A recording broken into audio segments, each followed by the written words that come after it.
नमस्कार दोस्तों, मेरा नाम प्रखर श्रीवास्तव है और मैं आप सभी लोगों का स्वागत करता हूं आपके अपने चैनल गुरु घंटाल में। दोस्तों, आज हम बात करेंगे नेशनल इंटीग्रेशन काउंसिल के बारे में, राष्ट्रीय एकता परिषद।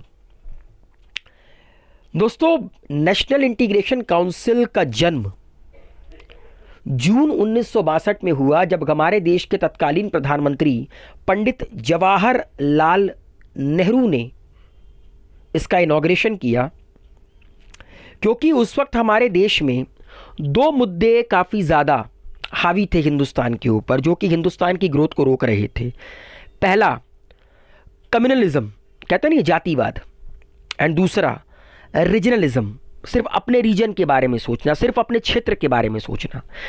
तो ये दो चीज़ हिंदुस्तान में, जातिवाद और क्षेत्रवाद, ये कहीं ना कहीं हिंदुस्तान की डेवलपमेंट को रोक रही थी। तो इन्हीं दोनों मुद्दे के ऊपर प्रॉब्लम को डिस्कस करने के लिए हमारे देश के उस दौर के प्रधानमंत्री पंडित जवाहरलाल नेहरू ने जून 1962 में नेशनल इंटीग्रेशन काउंसिल का गठन किया।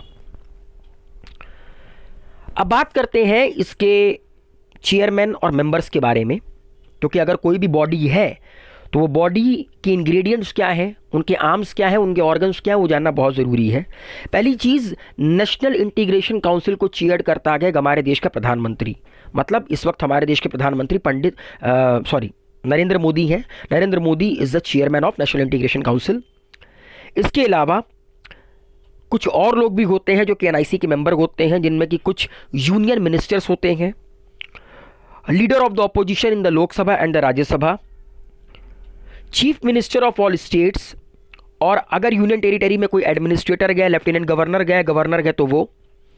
इसके अलावा leaders of national and regional political parties, जितनी भी पॉलिटिकल पार्टीज गए, नेशनल गए और रीजनल गए, उनके जो लीडर्स हैं वो, जैसे कि बसपा की मायावती हैं, सपा के अखिलेश यादव गए, ये सारे के सारे इनके मेंबर्स कहलाते हैं।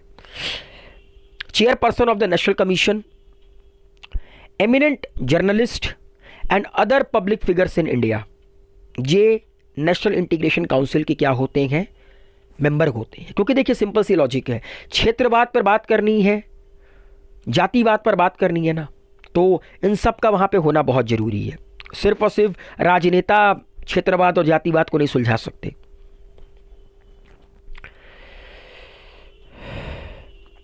दोस्तों, जो एनआईसी है,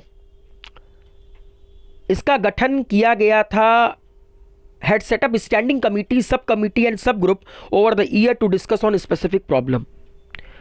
एनआईसी ने कुछ पर्टिकुलर मुद्दों पर डिस्कशन करने के लिए स्टैंडिंग कमेटी भी बनाई है, सब कमेटी भी बनाई है, सब ग्रुप भी बनाए हैं बीते हुए सालों में, ताकि कुछ पर्टिकुलर मुद्दों पर हिंदुस्तान के बात किया जा सके जो कि जातिवाद और क्षेत्रवाद से रिलेटेड है। और एक बात और याद रखिएगा, जो एनआईसी है वो एक तरह की एक्स्ट्रा कॉन्स्टिट्यूशनल बॉडी है, जो कि ना ही स्टैचुरी है और ना ही कॉन्स्टिट्यूशनल है। मतलब ना ही संविधान में इसका कहीं जिक्र मिलेगा आपको, और ना ही देश की पार्लियामेंट ने इसको बहुमत से बनाया। इसको सरकार ने बनाया था, उस दौर की एग्जीक्यूटिव बॉडी आप कह सकते हैं। अब एक सवाल है, इसका काम क्या है? पहली चीज, to promote guiding principle of idea of India such as unity in diversity, inclusiveness, equal right for all, philosophy of coexistence and tolerance. देखिए, हिंदुस्तान एक ऐसा मुल्क है जहाँ पर डाइवर्सिफिकेशन बहुत ज़्यादा है। यहाँ पर हिंदू, मुस्लिम, सिख, ईसाई और भी ना जाने कितने रिलीजन रहते हैं, कितने तरह की भाषाएं बोली जाती हैं, कितने तरह का कल्चर है। हर 10 किलोमीटर के बाद तो यहाँ की कल्चर, भाषाएं सब कुछ बदल जाती हैं।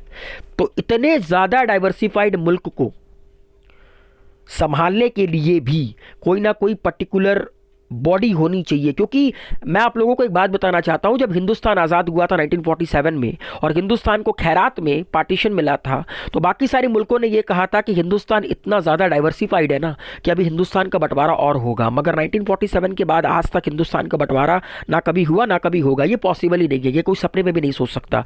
भले दिल्ली में नारे लगे, शाहीन बाग बना लो, मगर पॉसिबल है ही नहीं। तो नेशनल इंटीग्रेशन काउंसिल का यही काम है कि हमारे देश में जो यूनिटी है, जो equal right for all, philosophy of coexistence, tolerant, इन्हें प्रमोट करना।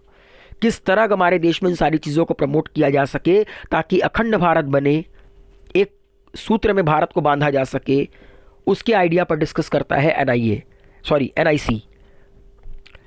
और अभी तक की बात मैं कर रहा हूं, 2013 तक की आइडिया मैं आपको बता रहा हूं।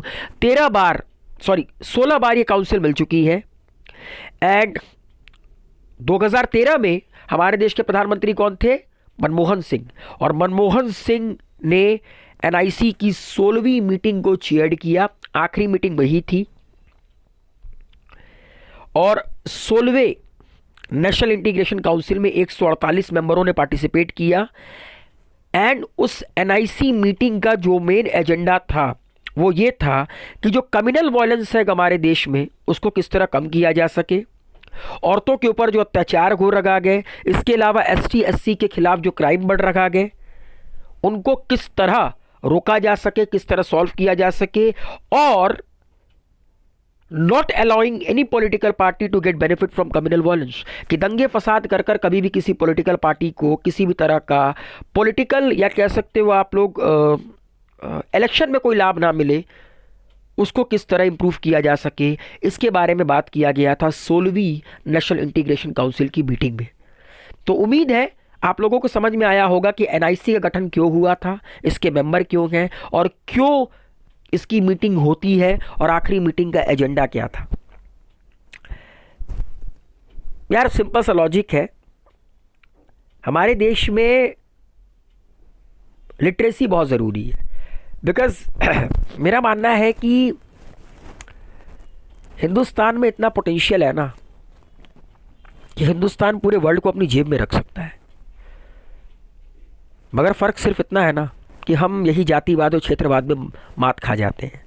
यहाँ से निकल गए ना तो फिर कोई रोक नहीं सकता हिंदुस्तान को आगे बढ़ने से।